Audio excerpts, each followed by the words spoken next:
2ஆம் அதிகாரம் 12வது வசனம். 2ஆம் அதிகாரம், ரூத் 2ஆம் அதிகாரம் 12வது வசனம், 3ஆம் அதிகாரம் 11வது வசனம்.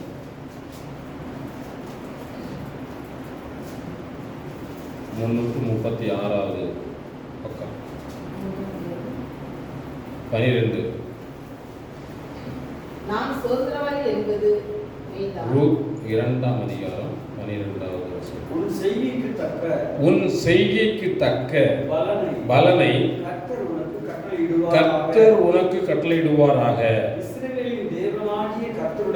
இஸ்ரவேலின் தேவனாகிய கர்த்தருடைய செட்டைகளின் கீழ் அடைக்கலமாய் வந்த உனக்கு அவராலே நிறைவான பலன் கிடைப்பதாக என்றான். 3ஆம் அதிகாரம் 11வது வசனம். இப்போதும் மகளே நீ பயப்படாதே, உனக்கு வேண்டியபடியெல்லாம் செய்வேன். நாம் இந்த வார்த்தைகளை கேட்கும்போது ஆண்டவன் நம்மோடு பேசினதாகவே நீங்கள் என்ன செய்யணும்? இந்த வார்த்தையை நீங்கள் மகளே என்கிற இடத்துல மகனேன்னு போட்டுக்கோங்க. பாருங்க அந்த வசனத்தை எப்படி ஆண்டவர் சொல்கிறார் பாருங்க. 12வது வசனம். இஸ்ரவேலின் தேவனாகிய கர்த்தருடைய செட்டைகளின் கீழ் அடைக்கலமாய் வந்த உனக்கு அவராலே, அப்ப நம்ம படிக்கும்போது எனக்கு அவராலே என்ன கிடைக்குமாமா?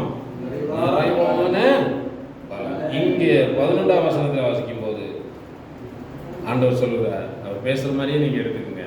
மகளே மகளே நீ பயப்படாதே, வேண்டியபடி எல்லாம் இதை நாம விசுவாசிக்கணும். முதலாவது நாம் எங்கேயோ இருந்தோம், இப்ப எங்க வந்திருக்கிறோம்? இஸ்ரவேலின் தேவனாகிய கர்த்தருடைய செட்டைகளின் கீழே வந்திருக்கீங்களா? நீங்க வந்ததாக நீங்க விசுவாசிக்கிறீங்களா மனதிலே?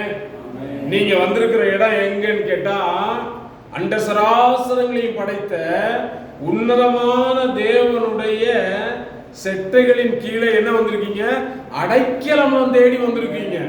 ஒரு சாதாரண ஒரு மனிதனிடத்துல ஒரு அடைக்கலம் தேடி போனா அவன் விடுவானா? அவன் வாசல் வந்துருப்பாங்க. பாருப்பா, என்ன நம்பி வந்திருக்காங்க, எதுனால என்ன தாண்டி தான் நீ என்ன செய்யணும், அங்கே போகணும் அப்படின்னு உலக மனுஷனே சொல்லுவான். இங்கே ஆண்டவரே சொல்லுகிறார், நீங்க வந்திருக்கிற இடம், நீங்க கண்டுபிடித்திருக்கிற அடைக்கலமான ஸ்தலம் இஸ்ரவேலின் தேவனாகிய கர்த்தருடைய செட்டையின் நிழல். அல்லேலூயா. இதை நாம முதல்ல என்ன செய்யணும்னா விசுவாசிக்க வேண்டும். பாருங்க, இந்த ரூத்துடைய நகோமி, ரூத் இவர்களுடைய காரியங்களை நாம் வாசித்தோமானால், இவர்கள் தேவனை அறியாமல், அந்த பெண் ரூத் தேவனை அறியாத ஒரு வேறொரு தேசத்து பெண். ஆனால் அவ மனப்பூர்வமா சொல்றா, தன் மாமிகிட்ட சொல்றா, உம்முடைய தேவன் தான் என்னுடைய தேவன், உம்முடைய ஜனம் என்னுடைய ஜனம். நீங்க நினைச்சு பாருங்க, இந்த விதமான ஒரு இருதயத்திலே ஒரு நம்பிக்கை வர வேண்டும். சங்கீதத்தில் என்னவாக, முழு இருதயத்தோடு அவருடைய வார்த்தையிலே நாம் நம்பிக்கை வைத்து அதிலே நாம் நடக்க வேண்டும். முழு இருதயம் இல்லைன்னா இந்த அடைக்கலமாய் வர்றதுல பிரயோஜனமா இருக்காது. நம்முடைய ஆண்டவரை யாருமே ஏமாற்றி விட முடியாது. உலக மனுஷனை வேணா ஏமாத்திக்கலாம், நீங்க தாங்க ஐயா, உங்களை தவிர வேறுமே இல்லை அப்படின்னு சொன்னா அவர் என்ன செஞ்சுவாரு? அப்படியே ஆமா விழுந்துருவாங்க. சார் நீங்க தான் சார், எல்லாமே நீங்க தான் பார்த்துக்கணும், காரியம் முடிஞ்சோடனே நான் போயிடுவேங்க சார் அப்படின்னுங்கிறது அவங்களுக்கு தெரியுமா என்ன? தெரியாது. ஆனால் ஆண்டவர் நம்முடைய இருதயத்தை, ஆழத்தை அறிகிற தேவன். இப்போ அவரிடத்துல வந்து நம்ம ஏமாற்ற முடியும். இந்த ரூத் என்ன செய்யறார்? முழு இருதயத்தோடு கூட அங்கே தன்னை அர்ப்பணிக்கிறதை இந்த புஸ்தகத்திலே நீங்கள் வாசிக்க முடியும். தைரியமா சொல்றான், உம்முடைய ஜனம் என்னுடைய ஜனம், உம்முடைய தேவன் என்னுடைய தேவன். மரித்தாலும் நான் அங்கதான் மரிப்பேன், உங்க கூட தான் மரிப்பேன்.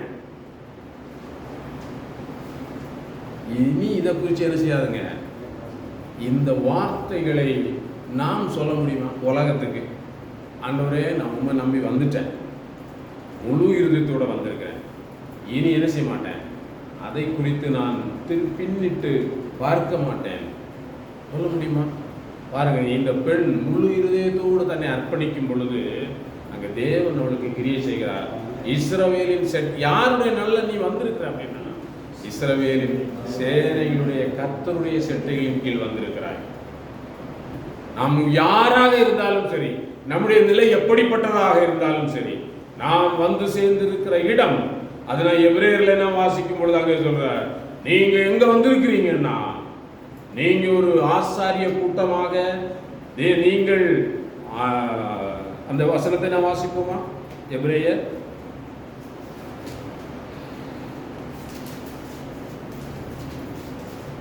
13ஆம் அதிகாரம் என்று நினைக்கிறேன்.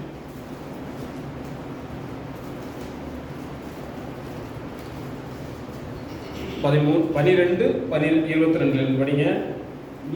நீங்களோ சீயோன் மலையினிடத்திற்கும் ஜீவனுள்ள தேவனுடைய நகரமாகிய பரம எருசலேமினிடத்திற்கும்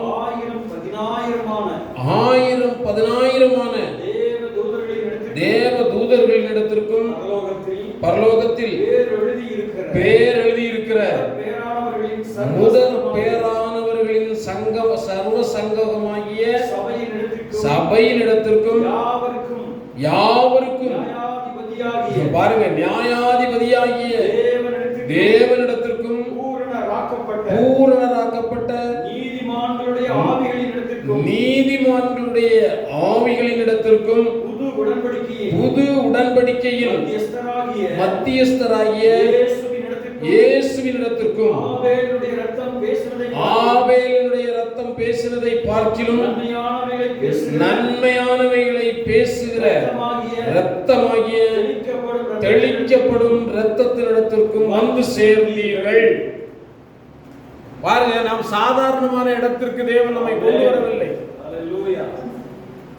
அவரிடத்திலே நாம் சரணடைந்திருக்கிறோம் என்பதை நாம் மனதில் என்ன செய்ய வேண்டும், ஆழமா பதிச்சு வச்சிருக்கணும். பாருங்க, இங்கே ஆண்டவர் இந்த பிள்ளைகளை பார்த்து அவர் என்ன சொல்கிறார் என்றால், நீங்க என்னிடத்துல வந்திருக்கீங்க, உங்களுக்கு பூரணமான சகல, அந்த வசனம் என்ன சொல்கிறது, அடைக்கலமாய் வந்த உனக்கு அவராலே நிறைவான பலன். அதுதான், கொஞ்சம் அரைகுறையானது இல்லை, நிறைவு, பூரண பலன். கொஞ்சம் அந்த வாக்கு தத்தமானது எவ்வளவு ஆழமா இருக்கிறது பாருங்க. பாருங்க, அது மட்டும் இல்ல, அங்கே அவர் அந்த வாக்கு தத்தத்தின் படி அங்கே எப்படி நம்மிடத்தில் இருக்கிறார் பாருங்க. என்னாகமம் 14ஆம் அதிகாரத்தில் ஒரு சம்பவத்தை நாம் வாசிக்கும் பொழுது நமக்கு அது இன்னும் கொஞ்சம் நல்லா புரியும் பாருங்க. என்னாகமம் 14ஆம் அதிகாரம் 13ஆம் வசனத்திலிருந்து 16 வரைக்கும் எகிப்தியர்கள் இதை கேட்பார்கள், உம்முடைய வல்லமையினாலே இந்த ஜனங்களை கொண்டு வந்தீர், நீங்க தான் அந்த ஜனங்களுக்கு நடுவில் இருக்கிறீங்க, உம்முடைய மேகம் இவர்கள் மேல் நம்முடைய பாதுகாப்பு. தேவன் நம்மை வெளியிட, நம்ம எங்கிருந்தோ கொண்டு வந்து நம்மை இங்கே சேர்த்திருக்கிறார். அவர் இங்கே இருக்கிறார். அவருடைய மேகம் நமக்கு மேலாக பாதுகாப்பா இருக்கிறது. பகலில மேகத்தூணிலும் இரவில் அக்கினி தூணிலும் நீர் இவர்களுக்கு முன் செல்லுகிறதையும் யாரு கேட்டிருக்கிறார்? உலகத்து ஜனம் கேட்டிருக்கிறது. எகிப்தியர் கேட்டிருக்கிறார்கள், கேள்விப்பட்டிருக்கிறார்கள். இந்த ஜனம் சாதாரணமானது இல்ல. இது எங்க போய் சரணடைஞ்சிருக்கு தெரியுமா? உன்னதமான தேவனிடத்தில் போய் சரணடைந்திருக்கிறது. நீர் இவர்களுக்கு பாதுகாப்பாக இருக்கிறீர். அந்த தேவன் தான் இவர்களுக்கு எல்லாவற்றையும் செய்கிறார். அந்த தேவன் தான் இவர்களுக்கு முழு பாதுகாப்பு, முழு பொறுப்பு, எல்லாத்தையும் அவங்க கேட்டிருக்கிறான். உலகத்தான் இந்த தேசத்தின் குடிகளுக்கும் சொல்வார்கள். இந்த தேசத்தில் அவன் அது மட்டும் இல்ல, மற்றவங்களுக்கும் சொல்லுவான். நம்ம ஒரே மனிதனை கொல்லுகிறது போல ஒரே மனிதனை இப்பதான் சப்ஜெக்ட் வர்றார். ஒரே மனிதனை கொல்லுகிறது போல இந்த ஜனங்களை எல்லாம் நீர் கொல்லுவீரானால் நீர் கொல்லுவீரானால் அப்பொழுது அப்பொழுது உம்முடைய கீர்த்தியை கேட்டிருக்கும் புறஜாதியார் உம்முடைய கீர்த்தியை கேட்டிருக்கும் புறஜாதியார் கர்த்தர் அந்த ஜனங்களுக்கு கொடுப்போம் என்று கர்த்தர் அந்த ஜனங்களுக்கு கொடுப்போம் என்று ஆணையிட்டிருந்த தேசத்திலே அவர்களை கொண்டு போய் விடக்கூடாதே போனபடியினால் என்பார்களே. மோசேயினுடைய ஜெபம் எப்படிப்பட்டதா இருக்குது பாத்தீங்கன்னா, இது புரிஞ்சிருக்கா? நிறைய பேருக்கு புரிஞ்சிருக்காரு. பாருங்க, ஆண்டவர் நம்ம இங்க கொண்டு வந்துட்டாரு, அவருடைய சட்டைகளை கொண்டு வந்துட்டாரு. இப்ப நமக்கு ஏதாவது ஒன்று நடந்துச்சுன்னா யாருக்குங்க அவமானம்? அதான் சொல்றாரு அவரு, ஆண்டவரே அது உம்முடைய நாமத்துக்கு அல்லவா அவமானமா போயிடும். உலக மனுஷன் சொல்லுவானே, போறான் போய் ஏசுன்னு போய் எல்லாத்தையும் இழந்து நிக்கிறான் பாரு, ஒண்ணு இல்லாம நிக்கிறான் பாரு, ஏசுன்னு போனான் பாருங்க. அந்த வைராக்கியம், சரி இது இங்க பழைய உடன்படிக்கையில மட்டும்தான் அப்படியே இருக்கா? அதுதான் பாருங்க. தேவன் அங்கே நான் ஒரு வசனத்தை வாசிப்போமா? எபிரேயர் 6ஆம் அதிகாரம். ஆண்டவர் எவ்வளவு வைராக்கியம் உள்ளவராய் நம்மத்திலே இருக்கிறார். எபிரேயர் 6ஆம் அதிகாரம் 18 இருந்து வாசிங்க. நமக்கு முன் வைக்கப்பட்ட நம்பிக்கையை நமக்கு முன்வைக்கப்பட்ட நம்பிக்கையை பற்றி கொள்ளும்படி அடைக்கலமாய் ஓடி வந்த நமக்கு இரண்டு மாறாத விசேஷங்களினால் நிறைந்த ஆறுதல் உண்டாகும்படிக்கு எவ்வளவேனும் பொய்யுரையாத தேவன் அப்படி செய்தார். எப்படி செய்தார்? அதுதான் நம்முடைய கேள்வி. நம்ம இப்படி படிக்கிறோம், அப்படி செய்தார் அப்படின்னு விசுவாசிக்கிறோம், அப்படின்னு வாசிக்கிறோம். எப்படி செய்தார்? இரண்டு மாறாத விசேஷம். அது என்ன?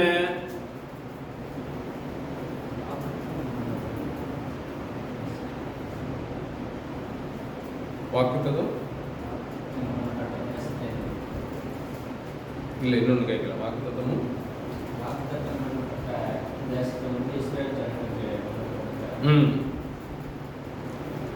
இரண்டு மாறாத விசேஷம். நிறைய பேர் நான் கேட்டிருக்கிறேன், அவங்க சொல்லுவாங்க புதிய ஏற்பாடு பழைய ஏற்பாடு, இரண்டு மாறாத விசேஷம் என்று சொல்லுவார்கள்.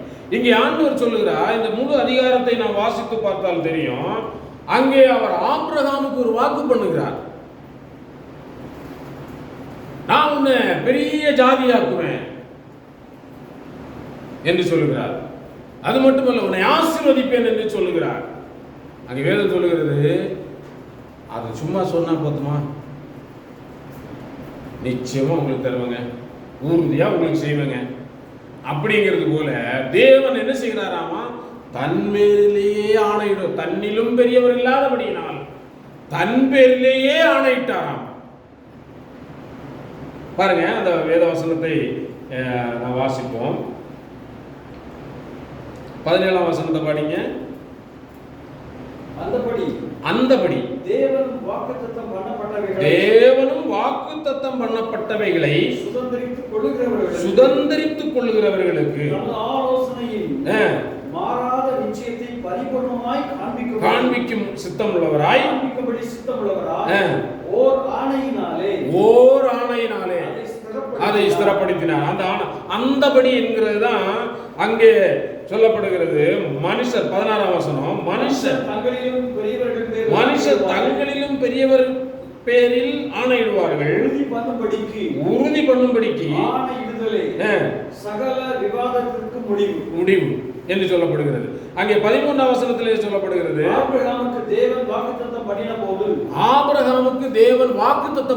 ஆணையிடும்படி தன்னிலும் பெரியவர் ஒருவரும் இல்லாதபடியினாலே தமது பேரிலானே ஆணையிட்டு. நம்ம இன்னைக்கு ஒரு ஆணை அப்படின்னு சொன்னா என்ன சொல்றோம்? ஒரு உறுதிப்படுத்துறதுக்கு ஒரு நடுவர் வைக்கிறோம். பாருங்க, இன்னைக்கு உதாரணத்துக்கு ரெண்டு ஒரு வீட்டை நாம் ஒரு இடத்தை வாங்குறோம் அல்லது விற்கிறோம். ரெண்டு பேரும் பரஸ்பரம் எழுதி கொடுக்குறோம். இதுக்கு தாண்டி இதுக்கு நடுவர் யாரு சொல்லுங்களேன்?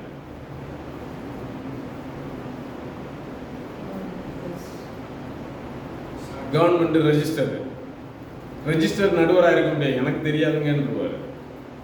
இது எதை கொண்டு நாம் நிலைநிறுத்தப்படுவோம்? அங்க ஒரு பேப்பர்ல ஒரு பத்திரம் ஒன்று இருக்குல்ல, நீதிமன்றம். யார் இதுல மாறினாலும் எங்க போலாம்?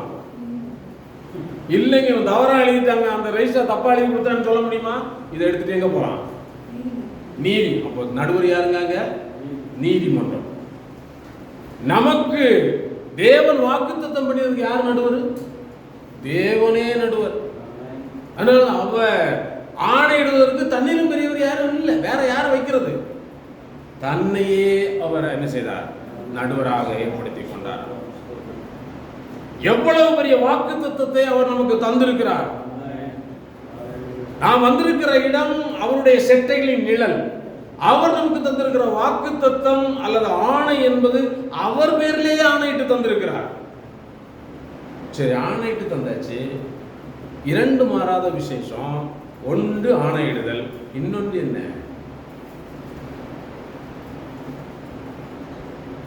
பாருங்க, அங்கே 20ஆம் வசனத்திலே சொல்றாரு பாருங்க, 19ஆம் வசனம் பாருங்க. அந்த நம்பிக்கை நமக்கு நிலையும் உறுதியும் திரைக்கு உள்ளாக போகிறதுமான ஆத்தும நங்கூரமாயிருக்கிறது. இங்கதான் விஷயம் வருது. நமக்கு முன்னோடினவராகிய இயேசு மெல்கிசேதேக்கின் முறைமையின்படி நித்திய பிரதான ஆசாரியராய் நமக்காக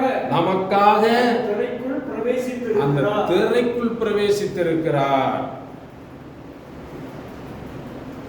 நீங்களும் நானும் தேவனுக்கு முன்பாக முதல்ல போக முடியல, கிருபாசன தண்டையிலே நாம் சேர முடியாமல் இருந்தது. ஆனா இப்போ இயேசு என்ன செய்திருக்கிறார் என்றால், நமக்காக உறுதிப்படுத்தின வாக்குத்தத்தம் பண்ணது மட்டுமல்ல, அதை என்ன செஞ்சிருக்கிறார்னா உறுதிப்படுத்தி ஒரு ஸ்திரத்தன்மையும் நமக்கு முன்பாக ஒரு வழியை நமக்கு என்ன செஞ்சிருக்கிறாருன்னா, இப்போ அவங்க வீடு கட்ட முடியாது, இந்த வழியை திறக்கணும். சும்மா சொன்னா போதாது, ஒரு ஆணை இருக்கு கையில, பத்திரம். இந்த ஆணை மட்டும் வராது, நீங்க என்ன செய்யணும்? உத்தரவு வரணுங்க, அதுக்கு வழி திறக்கணும். அடைச்சு வச்சிருக்கிறான், அதை திறக்கணும். புரிந்து கொள்வதற்காக சொல்றேன். இதை நம்முடைய வாழ்க்கையிலே நாம் தேவனண்டை சேருவதற்கு தடையாக இருந்த ஒரு சிறையை அவர் என்ன செய்தாராமா? இதுதான் மாறாத விசேஷம். இரண்டாவது விசேஷம், ஒன்று ஆணை, இரண்டாவது அதை உறுதிப்படுத்துவதற்கு வழியை திறந்தார். இந்த வழி மூடுமா? நாம் அவருடைய செட்டை நிழலிலே வந்தடைந்தால் நிச்சயமா என்ன செய்வோம்? நிறைவான பலன் நமக்கு கிடைக்கும். அதுதான் நாங்கள் சொல்கிற எபிரேயர் 10ஆம் அதிகாரம் 18 இருந்து வாசிப்போம். 18 மன்னிக்கப்பட்டதுதானா? இனி பாவத்தின் நிமித்தம் பலி செலுத்தப்படுவதில்லையே. ஆகையால் சகோதரரே, நாம் பரிசுத்த ஸ்தலத்தில் பிரவேசிப்பதற்கு இயேசுவானவர் தமது மாம்சமாகிய திரையின் வழியாய் புதிதும் ஜீவனுமான மார்க்கத்தை நமக்கு உண்டு பண்ணினபடியால் அந்த மார்க்கத்தின் வழியாய் பிரவேசிப்பதற்கு அவருடைய இரத்தத்தினாலே இப்ப நமக்கு என்ன வந்திருக்குன்னா தைரியம். அல்லேலூயா, தைரியம் உண்டாயிருக்கிறது. இப்பொழுது ஒன்னு வாக்குத்தத்தம் பண்ணி இருக்கிறாரு, ரெண்டாவது இப்போ வழியும் திறந்து வந்திருக்கிறாரு. இப்ப அவருடைய இரத்தத்தினாலே நான் மீட்கப்பட்டேன் என்று சொல்லி அந்த விசுவாசத்தினாலே நாம் தைரியமாய் என்ன செய்ய முடியும் என்றால் கிருபாசன தண்டையிலே நாம் பிரவேசிக்க முடியும். அந்த காரியத்தை இயேசு தம்முடைய மாம்சமாகிய திரையின் வழியாய் அதை நமக்கு திறந்து வைத்திருக்கிறார். முற்காலத்திலே இது இல்லை, அங்கே வாசிச்சு பாருங்க. லேவியராகமம்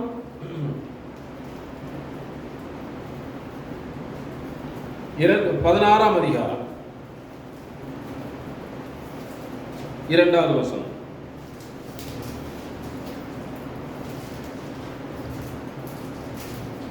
கிருபாசனத்தின் மேல் ஒரு மேகத்தில் நான் காணப்படுவேன். ஆதலால் உன் சகோதரனாகிய ஆரோன் சாகாதபடி பாருங்க, உன் சகோதரனாகிய ஆரோன் சாகாதபடி பரிசுத்த ஸ்தலத்தில் திரைக்கு உட்புறத்தில் இருக்கிற பெட்டியின் மேலுள்ள கிருபாசன மூடிக்கு முன்பாக சகல வேளையிலும் வர வேண்டாம் என்று அவனுக்கு சொல்லு. போவேண்டாம்னு சொல்லு. பாருங்க, அவன் அங்கே அந்த திரைக்கு உள்ளாக இருக்கிற அந்த கிருபாசனத்து பெட்டி கிட்ட என்ன செய்ய முடியாது, போக முடியாது. அன்றைக்கு வர வேணாம்னு சொல்லு. வந்தா என்ன செஞ்சிருவான், உன் சகோதரனாய் யாரும் சாகாதபடிக்கு ஆண்டவர் நமக்கு ஒரு புது வழியை திறந்திருக்கிறார். நான் இந்த வார்த்தைகள் கடந்த நாட்களில் நான் மார்க்கெட்டுக்கு போயிட்டு வரும்போது எனக்குள்ளே ஆண்டவர் ஆவியானவர் பேசின காரியங்கள். மனிதன் அங்கே உட்கார்ந்துருக்கிறான், அவனை பார்க்கிறேன். நான் அவன் யாரோ கொடுக்குறாங்க, எதையோ வாங்கி சாப்பிட்றான், அங்கே எங்கேயோ படுத்து தூங்குறான். நான் பார்த்தேன், விலங்குக்கும் ஒரு நாய்க்கும் இவனுக்கு என்ன வித்தியாசம்? நாய் அங்கே எங்கேயும் ஓடி சாப்பிட்றது, எங்கேயோ போய் படுத்து. அவன் மனிதனா இருக்கான். ஆனா உங்களையும் என்னையும் தேவன் அப்படி வைக்கல. பார்த்தீங்களா? தேவன் நாம் இங்க வந்திருக்கிறோம் அப்படின்னு சொன்னா கிருபாசன தந்தையிலே நாம் வந்து சேர்ந்திருக்கிறோம். இதை நாம் நம்முடைய இருதயத்திலே நாம் என்ன செய்ய வேண்டும் என்றால் உணர்ந்து தேவன் நமக்கு செய்த இந்த பெரிய வாக்கியத்தை நாம் அசட்டை பண்ணாதபடிக்கு தேவன் நமக்கு எவ்வளவு பெரிய காரியத்தை செய்திருக்கிறார் என்பதை நாம் உணர்வோமே. ஆனால் இந்த பூமியில மட்டுமல்ல, நிச்சயத்திலும் நிறைவான பலனை நாம் பெற்றுக்கொள்ள முடியும். ஆண்டவன் நமக்கு வாக்கு பண்ணியிருக்கிறார், நிறைவான பலன். அதை செய்வதற்கு அவர் வைராக்கியம் உள்ளவராக இருக்கிறார். ஏனென்றால் உலகத்திலே அவருடைய நாமம் தூஷிக்கப்படாதபடிக்கு அங்கே இஸ்ரவேல் ஜனங்கள் அவர்கள் தேவனுடைய வார்த்தைக்கு கீழ்ப்படியாமல் முறுமுறுத்து அவர்கள் பார்த்த அந்த கானான் தேசத்தை மோசே 12 பேரை அங்கே அனுப்பினார். என்னாகும் 14ஆம் அதிகாரத்தில் இதை வாசிக்கிறோம். 12 பேரை அனுப்பினார். ஆனால் 2 பேர் நல்ல தேசம், அருமையான தேசம், வாழும் தேனும் ஓடுகிற தேசம் என்று சொன்னார்கள். 10 பேர் சொன்னான், அது ஒரு தேசமே இல்லை, அங்க இருக்கிறவங்க பெரிய ராட்சசனா இருக்கான், அவங்க முன்னாடி போன வெட்டுக்கிளிகளை போல இருக்கிறோம். இன்றைக்கும் நம்முடைய மாமிசம் சில நேரங்கள் இப்படிதான் பேசும். உலகத்துல வாழ்றது, உலகத்தின் காரியங்கள், ஐயோ முடியாது, நியாயமானபடி என்ன செய்ய முடியாது, நடந்தால் ஒன்றும் பிரயோஜனப்படாது. ஆண்டவர் சொல்லுகிறார், நீங்க எங்க வந்திருக்கீங்கன்னா சர்வ வல்லவருடைய அண்ட சராசரங்களையும் படைத்த அவருடைய செட்டையின் நிழல்ல வந்திருக்கிறீங்க. ஆகையினாலே அவராலே நமக்கு நிறைவான பலன் நம்முடைய வாழ்க்கையில அவர் நம்மை தருவார்.